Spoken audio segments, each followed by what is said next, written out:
The camera flashes in the photos look ordinary at first. A man in the shower, head turned, water running down his face.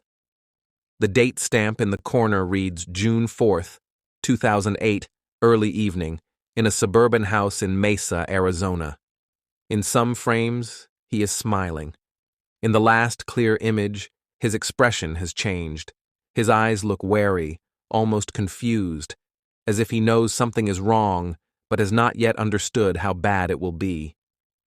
Minutes after those pictures were taken, 30-year-old Travis Alexander was dead on the floor of his own bathroom, and the woman holding the camera would soon claim she had no idea how it happened. Travis was a salesman and motivational speaker working for a multi-level marketing company. Friends described him as driven and charismatic, a man who mixed religious commitment with ambition. He was a member of the Church of Jesus Christ of Latter-day Saints and tried to live by its standards. In 2006, at a company convention in Las Vegas, he met a young woman named Jodi Arias. She was outgoing and attentive and quickly focused on him. Within days, the two were spending long hours together. From the outside, the pairing did not fully fit. Travis lived in Arizona and worked in a structured sales environment. Jodi moved between jobs and states and did not share his religious background. He baptized her into his church in late 2006, hoping that would bring them closer. Instead, the relationship quickly became volatile. They were intimate in ways that violated the standards he tried to uphold. They broke up and got back together, and arguments, jealousy, and late-night calls became a pattern that worried his friends.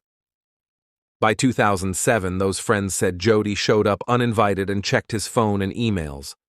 Some claimed she damaged his property and accessed his accounts. Travis wrote that he felt torn between desire and guilt, between wanting to move on and feeling pulled back. In early 2008, the relationship officially ended. He began dating other women and said he wanted a more stable future, but he did not completely cut off contact with Jodi. On June 4, 2008, Travis missed a scheduled conference call. Over the following days, friends and co-workers could not reach him. Calls went to voicemail, texts were unanswered, and he did not show up for planned events, including a trip to Mexico. 5 days after he was last seen, on June 9th, concerned friends went to his house. They forced their way into his locked bedroom and were met with the smell of decomposition. Travis lay dead in the shower. There was blood on the walls and floors, and water had pooled around his body. He had been there for days. Investigators quickly determined that this was not an accident. Travis had been shot in the head and stabbed many times. Detectives interviewed his roommates and close friends, then turned to his recent relationships.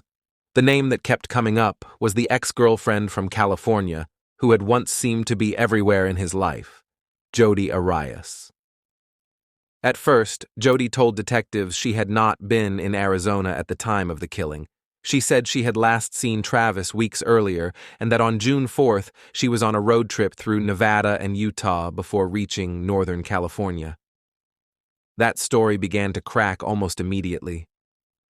Police recovered a digital camera from Travis's washing machine. The camera was damaged but not destroyed. Forensic specialists were able to pull images from the memory card. The photos, time-stamped on June 4th, showed Travis and Jodi together in his bedroom and bathroom, hours before he died. The images told investigators that Jodi had been in the house that day. Other evidence filled in the gaps. There were bloody palm prints on the wall that contained a mixture of Travis's blood and Jodi's DNA. A strand of hair matching her was found at the scene. Phone records showed calls between them. A rental car company reported that she had driven a vehicle for a long distance at the time she claimed to be traveling, and a friend in Utah remembered her arriving tired, with her hair dyed darker and bandages on her hands. When confronted with the photographs and forensic findings, Jodi changed her story. She first claimed that masked intruders had broken into the house, attacked Travis, and spared her for reasons she could not explain. Later, she abandoned that version and offered a new account. She said she had killed him, but only in self-defense. According to this final story, they had been taking intimate photos when an argument broke out. She said he became violent and that she fought for her life. The number and nature of his wounds and the sequence of the attack as described by medical experts did not line up with a split-second struggle. Prosecutors in Maricopa County charged Jodi Arias with first-degree murder in 2008 and prepared to argue that the killing was planned.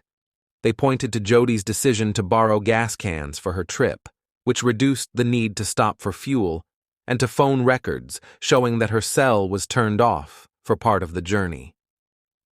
A gun reported missing from her grandparents' home in California matched the caliber of the weapon used in the killing. The trial began in late 2012 and stretched well into 2013. It was televised and drew national attention. On the stand, Jodi spent days describing her relationship with Travis. She claimed he had been manipulative and said she feared him on the day he died. The prosecution countered with a narrative of obsession and control. They called friends and former co-workers who said Travis had wanted to end the relationship and that Jodi had not accepted that decision. Jurors heard from forensic experts who walked them through the timeline the crime scene suggested. First came the photos, showing Travis alive in the shower at around 5:30 p.m. Then, within minutes, another image was taken accidentally, apparently during the attack, showing a bleeding figure on the floor. After that, someone dragged his body back toward the shower. The medical examiner testified that Travis had been shot in the head and stabbed repeatedly. The combination of injuries and evidence of movement pointed, in the state's view, to a sustained assault rather than a panicked defensive act.